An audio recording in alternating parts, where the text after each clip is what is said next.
அனைவருக்கும் வணக்கம். நான் தமிழரசி பாலமுருகன். இந்த பதிவில் நம்ம பார்க்க போறது தினம்தோறும் நாம் கட்டிலுக்கு அடியில் வைக்க வேண்டிய மிக முக்கியமான ஒரு பொருள் என்ன, அந்த பொருளை வைப்பதனால் என்ன மாற்றங்கள் நம் வாழ்க்கையில் நிகழும் அப்படின்னு தான் நம்ம பார்க்க போறோம். சில பேருக்கு இத்தகைய வழிமுறைகளில் நம்பிக்கை நிறையவே இருக்கும், சில பேருக்கு இருக்காது. ஸோ இல்லாதவங்க நீங்கள் பார்க்க தேவையில்லை, நீங்கள் ஸ்கிப் பண்ணிடலாம். பட் இதை நீங்கள் தொடர்ந்து ஒரு வாரம் செஞ்சு பாருங்க. நிச்சயமாக இப்போ இருக்கிறதுக்கும் ஒரு வாரத்திற்கு பிறகும் உங்கள் பொருளாதாரம் அப்படிங்கிறது என்ன மாற்றம் அடையுது அப்படிங்கிறத நீங்களே கண்கூடாக பார்க்கலாம். ஏன்னா இந்த காலகட்டத்திலன்னு கிடையாது, எல்லா காலகட்டத்திலையும் பணம் தான் மிக மிக முக்கியமான ஒரு பொருளாக இருக்கிறது. அந்த பணத்தை வச்சு நம்ம ஆடம்பர செலவு செய்யாவிட்டாலும் கூட நம்முடைய அன்றாட அடிப்படை செலவுகளை நாம் செய்வதற்கு அது ரொம்ப அத்தியாவசிய பொருளாக மாறுகிறது. நிறைய பேருக்கு பணம் நிறைய சம்பாதிப்பாங்க, வீட்டில் இருக்கக்கூடிய 4 பேரில் 3 பேர் வேலைக்கு போவாங்க, ஆனால் வந்த பணம் எப்படி போகுதுன்னே தெரியவே தெரியாது. ஒரு 5-6 நாளில் பார்த்தா கையில் காசே இருக்காது. 3 பேரும் சம்பளம் வாங்கியிருப்பாங்க, ஆனால் காசெல்லாம் எங்கே போகுது அப்படின்னே தெரியாது. வீண் விரைய செலவுகள் ஆகும், கடன் சுமை அதிகமாக இருக்கும், இப்படின்ட்டு நம்ம சொல்லிக்கிட்டே போகலாம். இந்த பிரச்சனையிலிருந்து நாம் தப்பிப்பதற்கு நாம் சில வழிமுறைகளை தினம்தோறும் பின்பற்றும் பொழுது நிச்சயமாக நம்முடைய பணவரவு அப்படிங்கிறது அதிகமாகும். எப்பொழுதும் நம்மக்கிட்ட பணம் கைகளில் புழங்கிக்கிட்டே இருக்கும். அதனால தான் நம்ம நிறைய விஷயங்கள் செய்கிறோம், பூஜை புனஸ்காரங்கள்லேருந்து நிறைய விஷயங்கள் செய்கிறோம். சில பேருக்கு அந்த பூஜையெல்லாம் செய்வதற்கு நேரம் இருக்காது, அவங்களுக்கு அதில் விருப்பமும் இருக்காது, நினச்சாலும் அவங்களால போய் செய்ய முடியாது. அப்படிப்பட்டவர்கள் தினமும் தூங்கிறதுக்கு முன்பு இந்த ஒரு பொருளை மட்டும் உங்களுடைய கட்டிலுக்கு அடியில் வையுங்க. ஏங்க நாங்கள் கட்டில்லாம் பயன்படுத்துறது இல்லைங்க, நாங்கள் தரையில் பாய் போட்டு தான் தூங்குறோம், நாங்கள் என்ன செய்யறது அப்படின்னு கேட்டிங்கன்னா, ஜஸ்ட்டு உங்கள் தலையணை பக்கத்தில், அவங்க தலைமாட்டுக்கு அருகில்னு சொல்லுவாங்க இல்லையா, அந்த ஒரு இடத்துல இந்த ஒரு பொருளை நீங்கள் வையுங்க. நிச்சயமாக நல்லதொரு முன்னேற்றம் அப்படிங்கிறது சேரும். இதற்கு முன்பு உங்களுடைய படுக்கை அறையில் என்ன பொருள் இருக்கணும், என்ன பொருள் இருக்கக்கூடாது அப்படிங்கிறத நான் உங்ககிட்ட சொல்லிடுறேன். ஏன்னா இப்போ நம்ம சொன்ன விஷயத்தை நீங்கள் செஞ்சுட்டு தேவையில்லாத பொருளையும் உங்களுடைய படுக்கை அறையில் அந்த கட்டிலுக்கு அடியில் நீங்கள் வச்சுருந்தீங்கன்னா இது நிச்சயமாக வேலை செய்யவே செய்யாது. அதனால் என்ன பொருள் உங்களுடைய படுக்கை அறையில் இருக்கக்கூடாது அப்படிங்கிறத நான் சுருக்கமாக சொல்லிடுறேன். அந்த பொருள்களை எல்லாம் நீங்கள் அப்புறப்படுத்திட்டு அதன் பிறகு இப்போ நம்ம சொல்லக்கூடிய இந்த ஒரு பொருளை நீங்கள் வையுங்க. என்ன பொருள் இருக்கக்கூடாது அப்படின்னு பார்த்தீங்கன்னா, உங்கள் கட்டிலுக்கு கீழே எக்காரணத்தை கொண்டும் இரும்பு சம்பந்தமான பொருட்கள் இருக்கக்கூடாது. சில பேர்லாம் இந்த ரிப்பேர் பண்ணுறதுக்கு தேவையான பொருள்லாம் இருக்குது இல்லை, அந்த ஸ்க்ரூ டிரைவரு, கட்டிங் பிளேயரு நிறைய இருக்கும், ஆணி, அதெல்லாம் பாக்ஸாக போட்டு கட்டில் கடியில் அழகாக பத்திரமா வச்சுருப்பாங்க. அப்போ தான் நம்மளுக்கு ஞாபகம் வரும் அதை எடுக்கணும் அப்படின்ட்டு.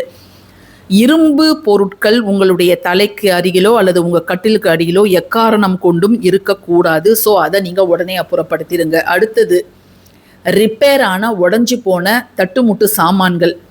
ஏன்னா வீட்டில் இடம் இருக்காது, கட்டில் கடியில் இவ்வளோ பெரிய இடம் இருக்குது அப்படின்னு சொல்லிட்டு உடஞ்சி போன கிளாக்கு, இன்னும் இதர பொருட்கள்லாம் ஒரு டப்பாவில் போட்டு அந்த கட்டில் கடியில் அழகாக நகர்த்தி விட்டுடுவாங்க. அது கட்டில் கடியில் நம்ம குனிஞ்சு பார்த்தோன்னா நம்ம மயக்கம் வந்துடும், அதில் இருக்கிற தூசியில் நம்ம மூச்சு முட்டி இறந்து கூட போயிடுவோம். அந்த அளவுக்கு சில வீட்டிலலாம் அவ்வளோ தூசி ஒட்டடெல்லாம் இருக்கும். அந்த தவறை செய்யவே செய்யாதீங்க. கூடுமான வரை கட்டிலுக்கு கீழே காலியாக இடம் இருக்க வேண்டும். அந்த இடம் சுத்தமாக இருக்கணும், பளிச்சின தர நமக்கு தெரியணும், அப்படி தான் வச்சுருக்கணும். ஸோ அந்த பொருள் இருக்கக்கூடாது. அதே போல் நியூஸ் பேப்பர், மேகசின்ஸு அதெல்லாம் கட்டிலுக்கு அடியில் அப்படியே கயிறு போட்டு கட்டி வச்சுருப்பாங்க, அதை மாதிரியும் இருக்கக்கூடாது. சில பேர் மருந்து மாத்திரைகள்லாம் அந்த கட்டிலுக்கு இப்போல்லாம் ட்ராயரோட கட்டில் வருது. ஸோ அதெல்லாம் அந்த மருந்து டப்பா, மாத்திரை டப்பா, தைலம் எல்லாத்தையும் கட்டில் கடியில் வச்சுருவாங்க, அதுக்கு மேலே படுத்துட்டு இருக்கிற மாதிரி இருக்கும்.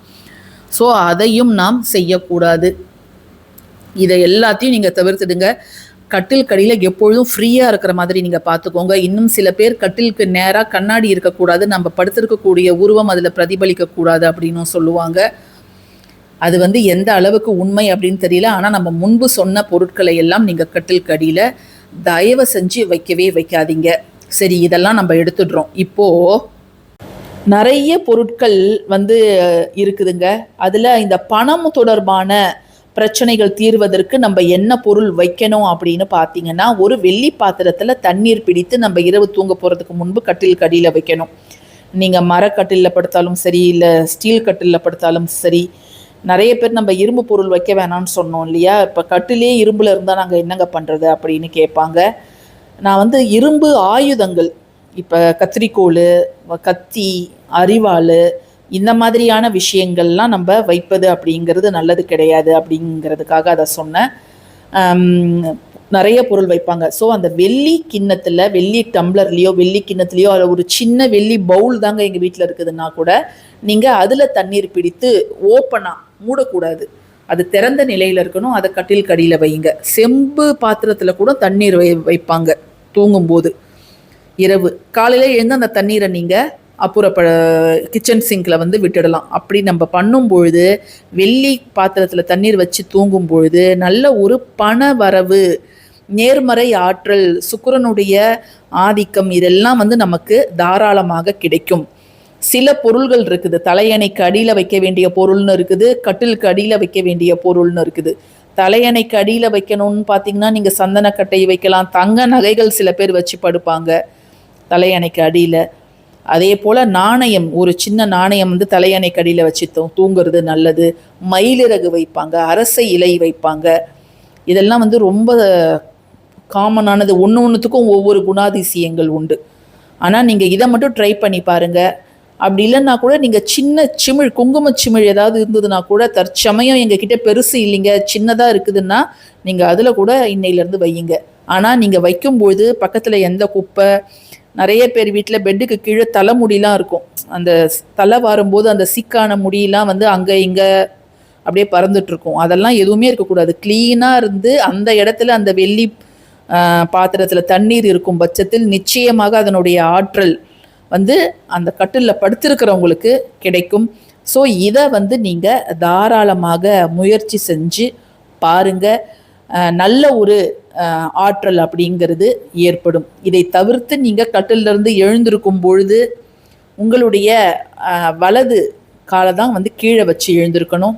அதை மாதிரி வந்து உங்களுடைய 2 உள்ளங்கைகளையும் பார்த்துட்டு உங்களுடைய இஷ்ட தெய்வம், குலதெய்வம் பெயரையும் சொல்லிட்டு நம்ம ஒவ்வொரு நாளும் நம்முடைய நாளை துவங்கும் பொழுது நிச்சயமாக நமக்கு வந்து ஜாதகத்தில் சுக்கிரனோட அருளே இல்லை அப்படின்னா கூட நாளடைவில் கொஞ்சம் கொஞ்சமாக தான் இது வந்து நமக்கு ரிசல்ட்டு தரும். இப்போ மாத்திரை போட்டதும் வலி குறையிற மாதிரி இதெல்லாம் வந்து மறுநாளே உங்களுக்கு ரிசல்ட் தராது. ஸ்லோவாக ஸ்டடியாக உங்களுக்கு ரிசல்ட் தருங்க இது. ஸோ நம்பிக்கை இருக்கிறவங்க நீங்கள் இன்றிலிருந்தே வந்து செய்யலாம். இன்றைக்கி தான் ஆரம்பிக்கணும், அன்னைக்கு ஆரம்பிக்கக்கூடாது அப்படின்லாம் எந்த ஒரு விதிகளும் கிடையாது. என்னைக்கு வேணாலும் நீங்கள் இந்த பதிவை என்னைக்கு பார்க்குறீங்களோ அன்று இரவுலேருந்து நீங்கள் ஆரம்பிங்க. தண்ணீரை கிச்சன் சிங்கோ செடி கொடிகள்லையோ ஊற்றலாம். பதிவு பிடிச்சிருந்ததுன்னா கட்டாயமாக லைக் பண்ணுங்கள், ஷேர் பண்ணுங்கள். தேங்க்யூ ஃபார் வாட்சிங் திஸ் வீடியோ. நன்றி.